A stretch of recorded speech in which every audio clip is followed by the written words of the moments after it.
Voy a compartir pantalla.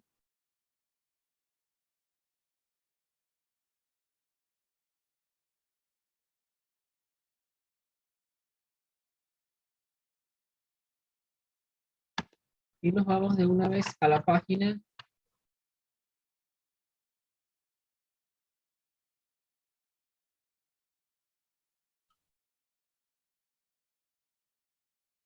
18. Aquí estoy con el libro de Ariel.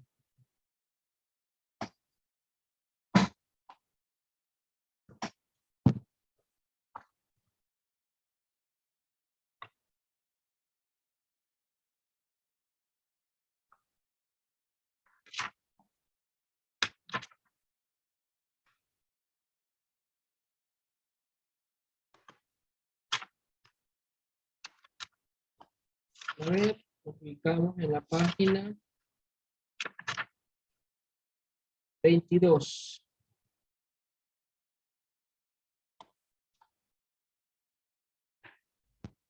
Página 22.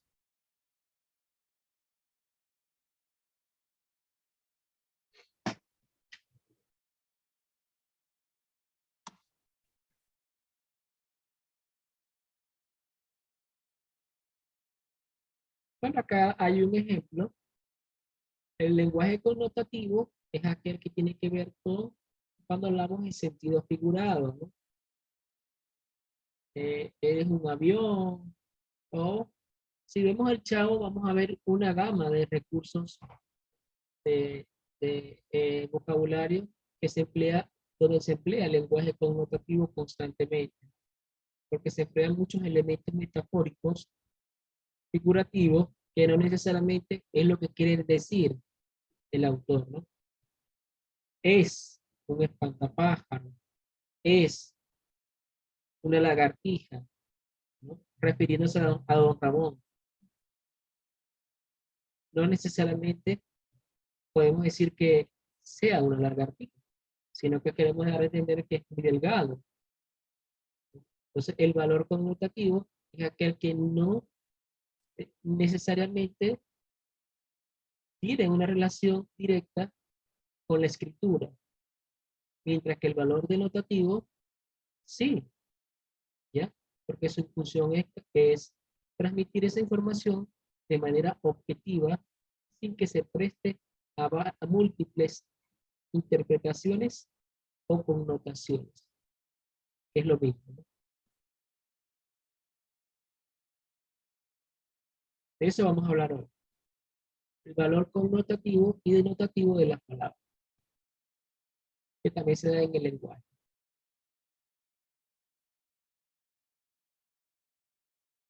Vamos a leer, Rina.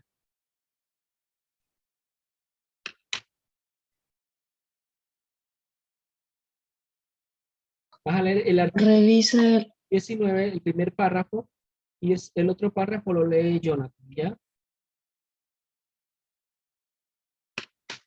Convención sobre los Derechos del Niño, artículo 19.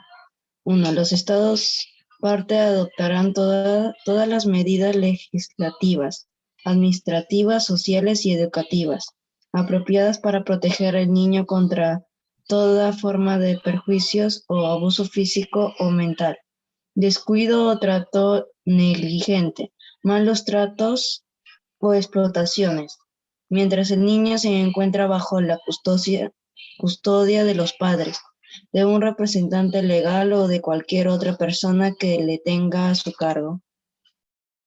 Muy bien. Entonces, este es un artículo que nos habla sobre sobre los derechos o beneficios que tiene el niño, ¿verdad? Y dice que el Estado parte, los Estados partes adoptarán todas las medidas legislativas, administrativas, sociales y educativas apropiadas para proteger al niño en contra de cualquier forma de perjuicio o abuso, llámese abuso físico o mental, descuido o trato negligente, malos tratos o explotación, mientras el niño se encuentre bajo la custodia de los padres, de un representante legal o de cualquier otra persona que lo tenga a su cargo. Yo diría que esto es Es una ilusión óptica que está aquí en el libro, que está en la ley, pero que no se materializa realmente, porque la semana pasada les comentaba sobre el trabajo, la explotación infantil, cuando colocamos a un niño a trabajar en la calle durante tantas horas, eso se llama explotación infantil y se violan esos derechos que están contemplados en la Constitución. Entonces yo diría que esto está en el papel, pero del papel, como dice el refrán, del dicho al hecho hay mucho trecho, ¿verdad? Las autoridades no toman en cuenta y realmente no están velando para que esto se cumpla realmente. Porque los padres hacen con los hijos lo que quieran. Lo utilizan como un mecanismo de mercancía que ellos pueden utilizar para vender sus productos. Y eso no debe pasar en ningún país del mundo. Los niños tienen derecho a ser protegidos y a recibir una educación de calidad. No a ser explotados físicamente, ni mucho menos a la explotación del trabajo infantil. Vamos al siguiente artículo, señor Barreto. Esas medidas de protección deberían comprender, según corresponde, procedimientos eficaces para el establecimiento de programas sociales con objeto de proporcionar la asistencia necesaria al niño y a quienes cuidan de él, así como para otras formas de prevención. ¿Qué entendiste por ese artículo, señor Barreto?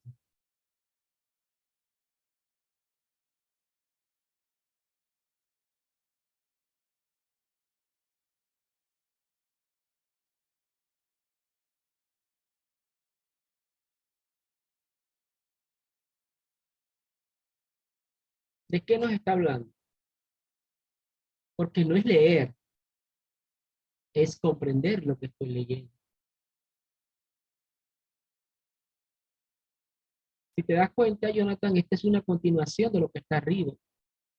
Arriba nos está hablando de todas las medidas que tiene que adoptar el Estado, que debería tomar el Estado para proteger al niño de cualquier tipo de abuso, llámese mental, físico, de cualquier tipo de abuso, cuando éste esté bajo el cuidado de sus padres.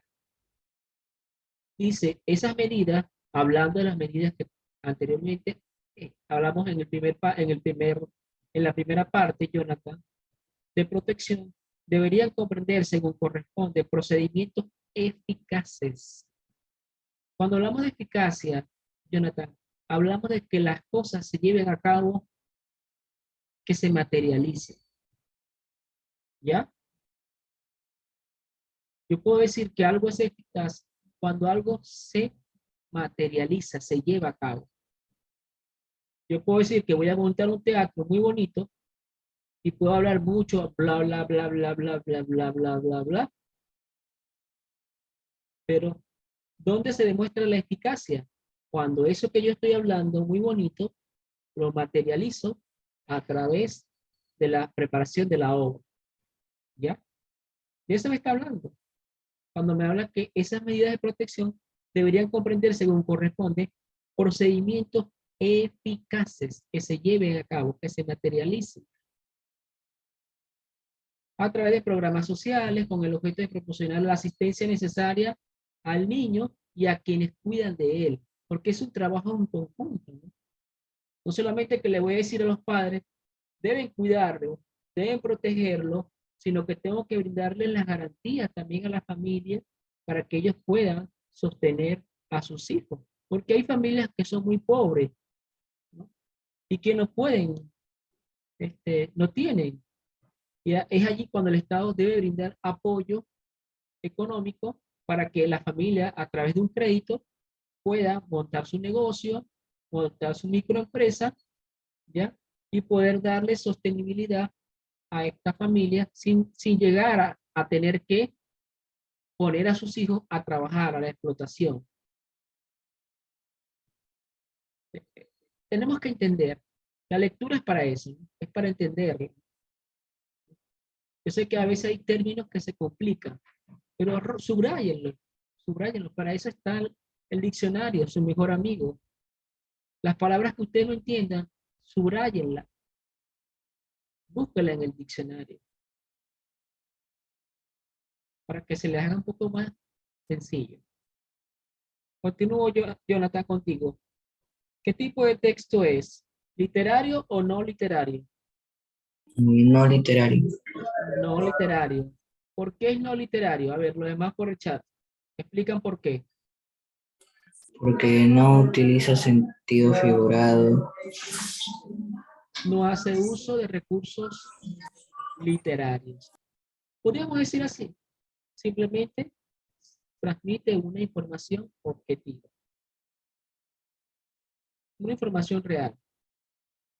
En ningún artículo de ninguna ley ustedes van a ver recursos literarios por ninguna parte, porque es muy cuidadoso. No se puede dar, se puede prestar a múltiples interpretaciones. La ley es una ley y debe cumplirse tal cual como está escrita. Por eso el cuidado, sobre todo en artículos que tengan que ver con leyes, ¿ah? Es tan importante que la información se transmita tal cual y como yo quiero que se transmita, ¿ya? Para que no se presten múltiples interpretaciones, ya que se tratan de leyes que respaldan, en este caso, ¿verdad? El cuidado y el beneficio de de los niños y niñas y adolescentes. Muy bien, señor Barreto. Ariana Camargo, ¿qué tipo de lenguaje es? Está utilizando acá. Ariana Camargo, lo demás por el chat.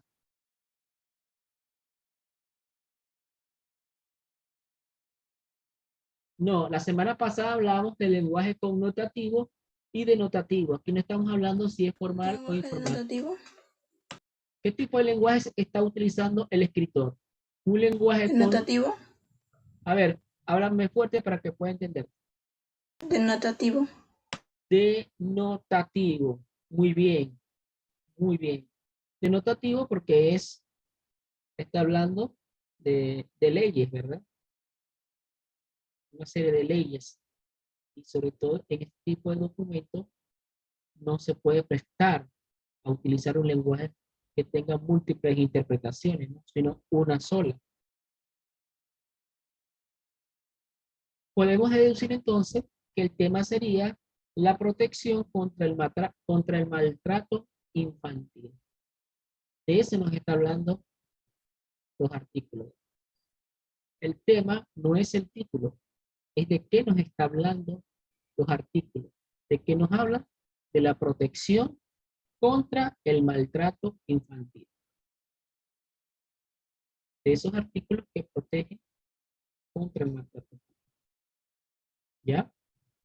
Por acá también me habían dicho denotativo, Astridía, Medina.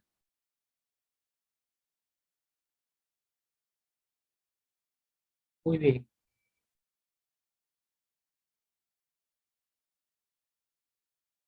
Vamos con el segundo texto. Rocío Caicho.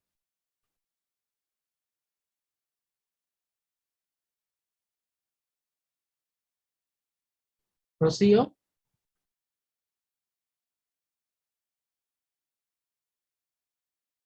Rocío Caicho.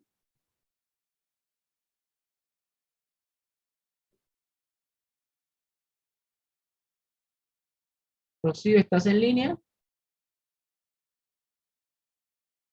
Bueno.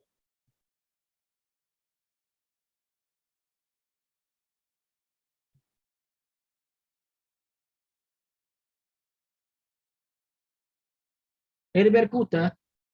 Vamos a leer el siguiente texto. Herbert, el profe. el texto número 2.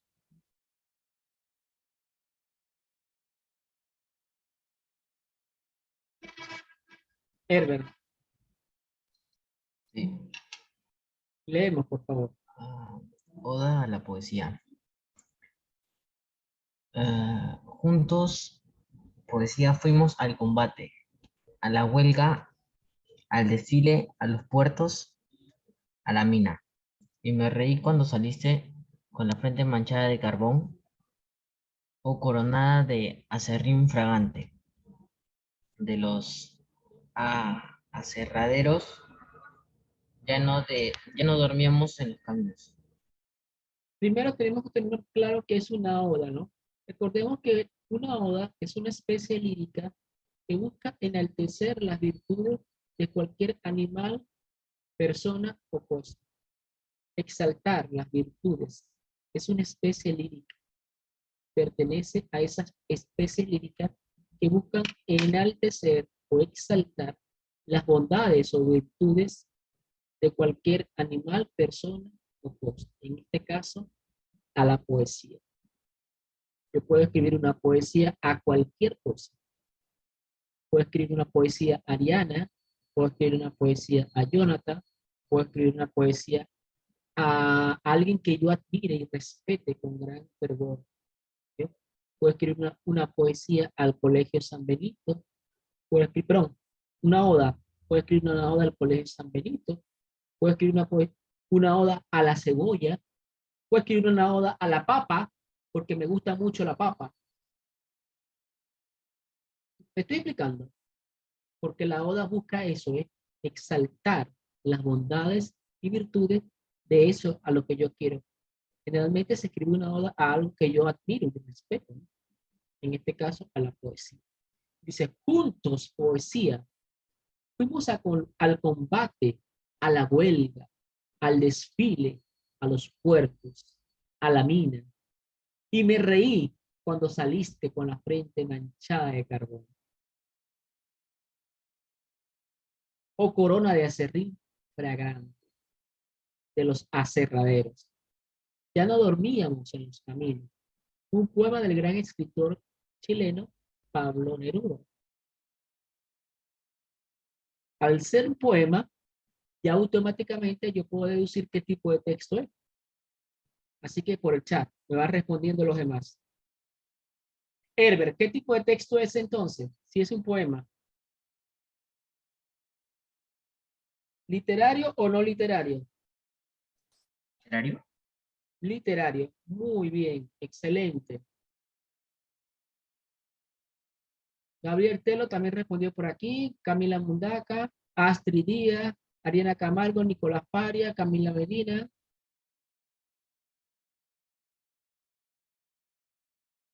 Muy bien.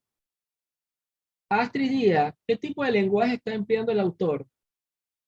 Connotativo, ¿Por qué? A ver. porque habla en sentido figurado. Porque habla en sentido figurado, está usando poesía, hace recursos de, de- de recursos literarios.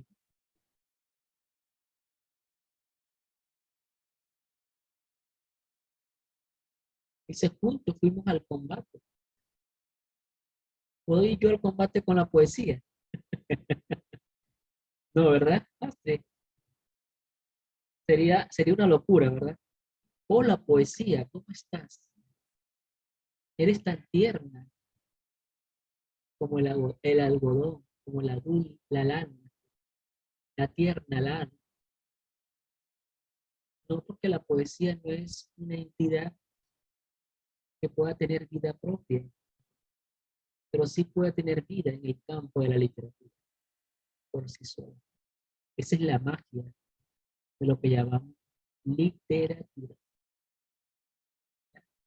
Las palabras sonríen,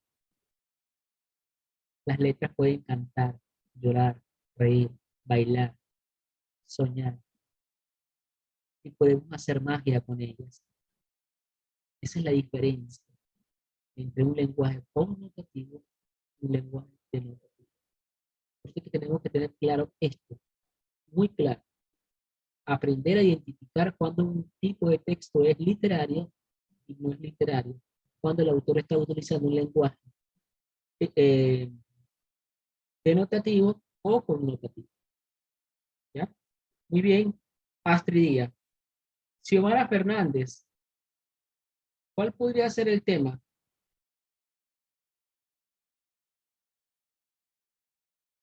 Te dejé la más difícil, la Xiomara, me dejaste la más difícil.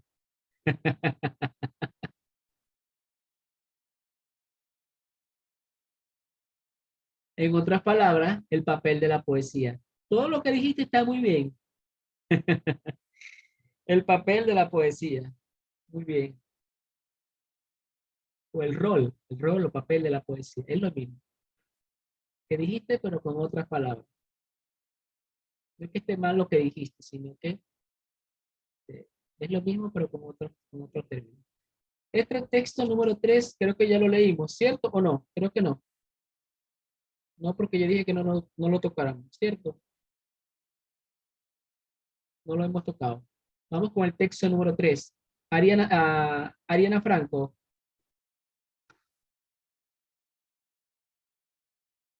Ariana. Ariana Franco creo que no está, ¿verdad? Ariana Franco, no la veo, no la veo, no la veo, no la veo. Xiomara, no está. Audi García. Trabajo infantil en el Perú. El Perú ostenta la mayor tasa de trabajo infantil de Sudamérica. El 21% de los niños, niñas y adolescentes de entre 5 y 17 años trabajan.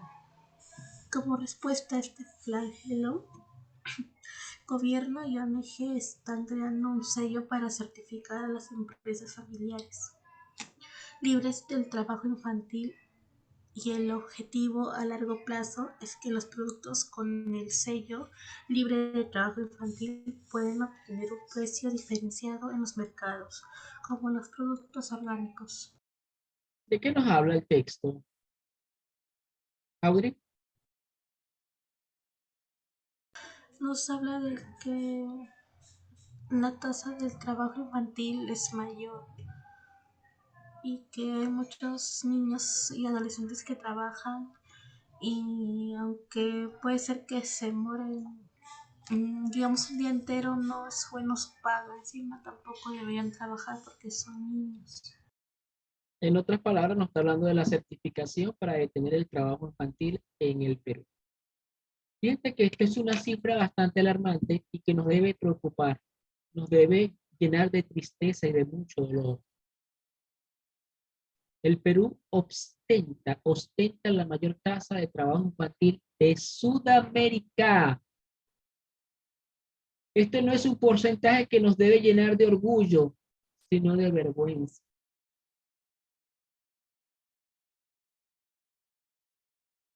¿Por qué? ¿Cómo es posible que que el Perú esté en el primer lugar, ostente la mayor cifra en porcentaje de niños que trabajan? ¿Dónde está la protección de los derechos al niño? Dice, entre 5 y 17 años trabajan. Esto es grave. Como respuesta a este flagelo, gobierno y ONG están creando un sello para certificar a las empresas familiares libres de trabajo infantil. Certificar. Entonces aquí estamos hablando de la certificación para detener el trabajo infantil en el Perú. Se busca la certificación para evitar este tipo de flagelo, de acto que verdaderamente es vergonzoso. Cosa que yo le comentaba la semana pasada, ¿no? Que por aquí mismo, por la avenida Pacasmayo, cuando fui a hacer ejercicio, porque yo también hago ejercicio, porque me ven, es por eso que estoy a la línea,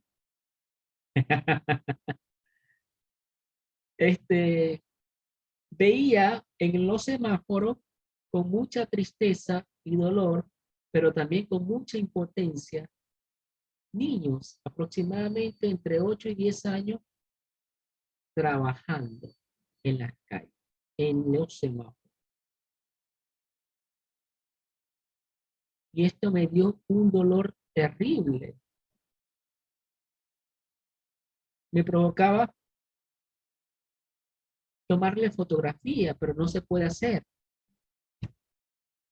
Viralizar este tipo de actos que son abominables.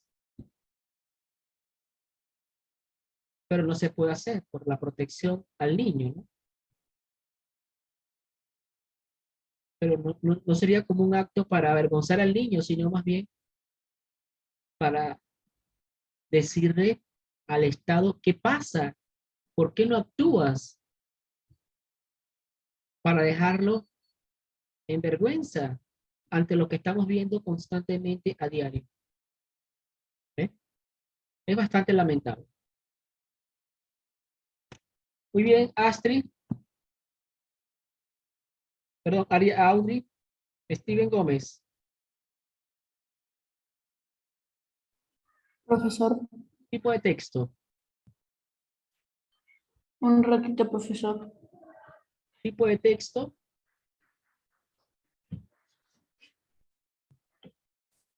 Profe, ¿puede repetirme la pregunta? Mi red está inestable porque estoy en el colegio de mi mamá. Ya, está acá la pregunta, ¿ves? En la pantalla. Que me indiques el tipo de texto que acabamos de leer. Descriptivo, No, no, no, no. Estamos hablando de dos tipos de texto. ¿Tuviste el video de la clase? Estamos hablando de los textos literarios y no literarios. Te vuelvo a hacer la pregunta. ¿Qué tipo de textos es el que acabamos de leer? es un tipo de texto literario. Literario, es decir, que es una poesía, es un cuento, es una fábula. ¿Qué tipo de texto es de eso? Profe, ¿me escucha? Sí, yo te escucho. Lo que no te entiendo es por qué me dices que es literario. Le dije no literario. Ah, ok. Te escuché literario. A ver si escuché yo mal. No, sino que mi red está un poco inestable porque estoy en el colegio de mi mamá. Ah, ok, ok. Ok, es no literario. ¿Por qué es no literario? A ver, Porque no Steven. es, porque no es ni una poesía, ni un cuento, ni una fábula. ¿Y cuál es su función principal entonces?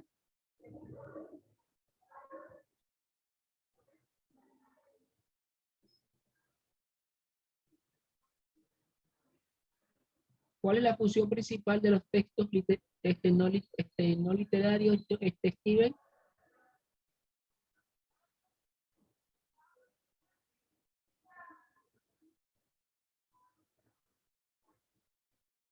Muy bien, por aquí ya me está respondiendo. Vamos a ayudarlo un poquito. A ver, Nicolás Paria, vamos a ayudar un poquito a Steven. Nicolás, Su principal función es informar hechos reales, más no irreales. ahí está la respuesta, Steven, ¿ves? Porque su función principal es transmitir una información objetiva, es decir, real, no ficticia, no que tenga varias interpretaciones, sino una sola. Porque cuando tú lees el texto, tú le vas a dar el mismo significado que le va a dar otro. No le puedes dar otro. Ahí no hay recurso literario, ahí no hay metáfora, ahí no hay símil, allí no hay otros recursos que te presten, que se preste para varias connotaciones, ¿no? Entonces, puedes anotarlo, Steven, en tu cuaderno, ¿no? Texto no literario tiene como función principal transmitir una información objetiva y real. Texto literario, entretener, ¿eh? Entretener, enseñar, muchas cosas tienen los textos no literarios. Pero eso quiero que quede claro, ¿no? Que les quede claro a todos, ¿no? No solamente a Steven, sino a todos los que están escuchando y los que están participando. Por aquí, por el chat, también voy a leer los que participaron. Nicolás Paria dice, transmitir una información real es, muy bien. Transmitir información real, dice Ariana Camargo, muy bien. Informar, muy bien, dice Jarandilla. Informar un hecho real, le agregaría yo, Jarandilla. Señor Leonardo Gutiérrez, ¿qué tipo de lenguaje se está utilizando? Ya, no te. ¿Ah? Denotativo. Denotativo, muy bien. Y como les dije, el tema, ya yo prácticamente le dije el tema. La certificación para detener el trabajo infantil en el Perú. Porque eso es lo que está buscando, es de lo que trata el texto. Cabe destacar que el título no es el tema, y ya lo he aclarado en varias ocasiones, ¿no? El título es el título del tema, el que yo le puse al texto como tal. Es una idea global. Pero el tema responde a la pregunta de qué trata el texto. Entonces, ¿de qué trata? De la certificación para detener el trabajo infantil en el Perú. ¿Ya?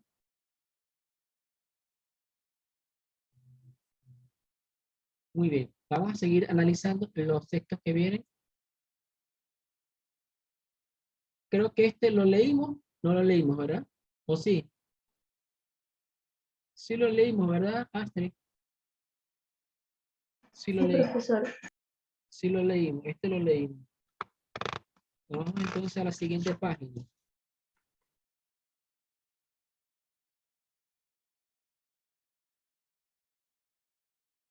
Riqueza y pobreza. A ver si nos da tiempo. Rodrigo, es tu turno. La riqueza y la pobreza forman parte de una construcción ideológica que, aunque beneficia claramente a los ricos, cobra un inaceptable peaje a toda la humanidad. La creciente desigualdad del mundo y la insostenible naturaleza de nuestra concepción de creación de riqueza tienen, por lo menos, una consecuencia positiva. Ya va, ya va. Permite, Ya me adelanté. Creo que este no es el texto que vamos a leer. Creo que es este. Disculpa, hijo. Este. la sombra de las jugadas. En uno de los cuentos que integran la serie de Mabinogion, dos reyes enemigos juegan al ajedrez, mientras en un valle cercano sus ejércitos luchan y se destrozan.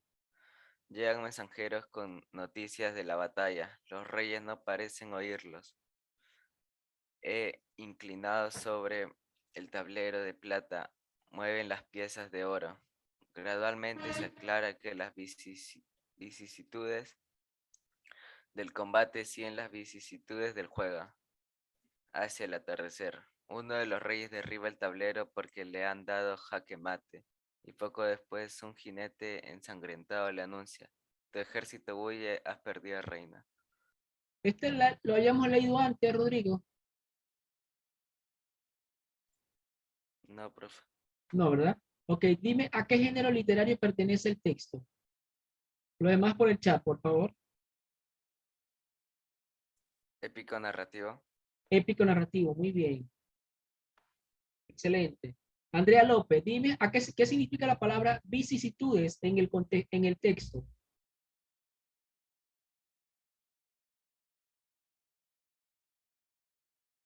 Caos. ¿Qué significa la palabra vicisitudes? Caos. No. Muy bien, Gabriel Telo. ¿Ah? Casos. Dije que no.